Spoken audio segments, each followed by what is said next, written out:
मुलाकात के बाद गजेंद्र सिंह ने अपना इस्तीफा वापस लिया है। वो बरकरार रहेंगे कांग्रेस पार्टी में ही। टिकट के बंटवारे से नाराज होकर कांग्रेस पार्टी से इस्तीफा दिया था गजेंद्र सिंह राजूखेड़ा ने।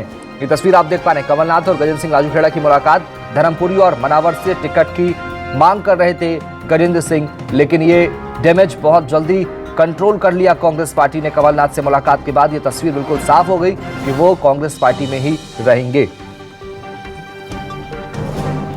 और चलेंगे राजधानी भोपाल, बात करेंगे सहयोगी शब्बीर अहमद से। शब्बीर, ये बड़ा नुकसान होते होते बच गया कांग्रेस पार्टी को चुनाव से ठीक पहले। कैसे ये सब कुछ हुआ, कैसे कांग्रेस पार्टी ने इस डैमेज को कंट्रोल कर लिया कम वक्त में? बिल्कुल शुभम, बात की जाए तो कांग्रेस के अंदर टिकट वितरण के बाद से खासकर दूसरी लिस्ट आई थी, उसके बाद से सबसे ज्यादा बगावत की तस्वीर देखने को मिल रही थी। लेकिन इन सबके बीच ये कह सकते हैं कि जितनी तेजी से कांग्रेस के अंदर बगावत की तस्वीर देखने को मिली, उतनी ही तेजी से कांग्रेस ने डैमेज कंट्रोल भी किया। अधिकतर सीट पर जहां जहां उनकी बगावत देखने को मिल रही थी, वहां पर उन्होंने अपने विरोध को शांत किया। और जो आपका सवाल था कि कांग्रेस किस रणनीति के तहत इन तमाम विरोध को शांत करने में कामयाब रही, तो हुआ ये कि पूरी प्लानिंग बनाई गई। सबसे पहले सुरजेवाला से नाराज नेताओं को मिलवाया जाता।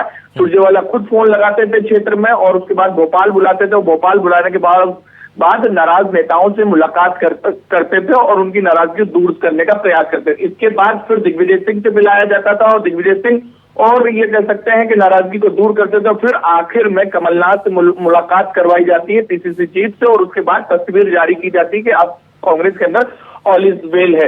गजेंद्र सिंह राजूखेड़ा के मामले में भी यही सब हुआ। पहले नाराजगी उनकी देखने को मिली थी। वो टिकट चाह रहे थे धर्मपुरी और मनावर से, लेकिन उनको नहीं दिया गया, जिसके बाद उन्होंने ये कह सकते हैं कि जैसे ही टिकट का ऐलान हुआ, गुस्से में आकर अपना इस्तीफा दिया। लेकिन ये कह सकते हैं कि चुनाव के आखिरी समय पर कांग्रेस ने उनको मनाने का प्रयास किया और मनाने में कामयाबी भी मिली है। और कमलनाथ से आज सुबह उनकी मुलाकात हुई और मुलाकात के बाद उन्होंने बाकायदा जो इस्तीफा दिया था उसको वापस ले लिया और कहा है कि कांग्रेस की नीति रीति पे मैं विश्वास करता हूं और आने वाले जो चुनाव है उसमें मैं कांग्रेस के लिए प्रचार करूंगा। ये कह सकते हैं हाल जिले में गजेंद्र सिंह नहीं बल्कि कई ऐसे प्रदेश में नेता हैं जो कांग्रेस से लगातार बगावत कर रहे हैं, कर चुके हैं या कर सकते हैं।